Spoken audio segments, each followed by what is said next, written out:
place in the post-war reunification of Vietnam after 1975. On your right side now is Lays One Boulevard, the main city street leading to the palace. On April 30th, 1975, units of the People's Army of Vietnam attacked the palace. Tank number 843, commanded by Lieutenant Huy Quan Thanh, crashed into the main gate and knocked it down. Tank number 390, commanded by Lieutenant Huy Don Quan, was the first to enter the palace grounds.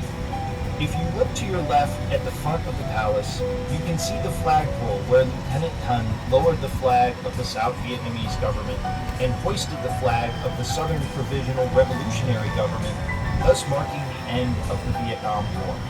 Also on the left, you can see two tanks numbered 843 and 390. These are replicas of the first tanks to reach the palace. In front of you is a South Vietnamese F-5E fighter jet. This jet was used by pilot Nguyen Thanh Trung to bomb Independence Palace on April 8, 1975, just 3 weeks before the end of the war.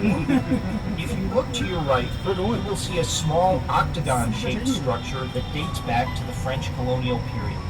At that time, the building that stood on this site was known as Norodom Palace.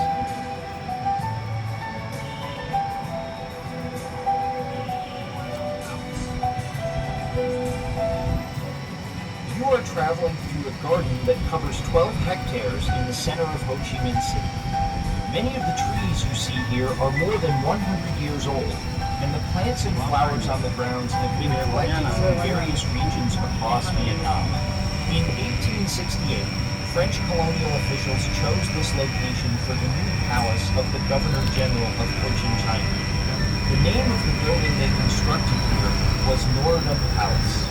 In September 1954, Prime Minister Ngo Dinh Diem took over Norodom Palace and renamed it Independence Palace. In 1962, by other high-ranking officials in the South Vietnamese government.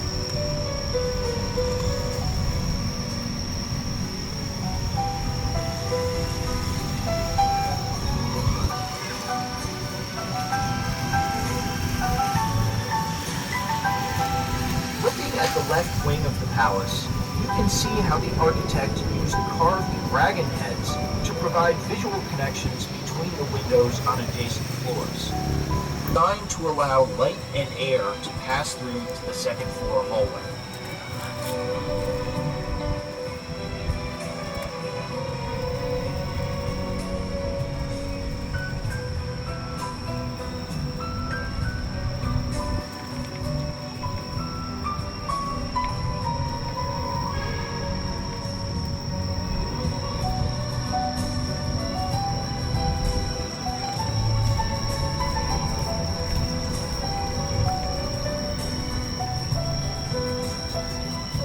There are several cafes on the grounds of Independence Palace. The cafe right in front of you is the April 30th Cafe, and it is open for breakfast, lunch, and afternoon drinks. Please join us for a meal or a refreshing beverage.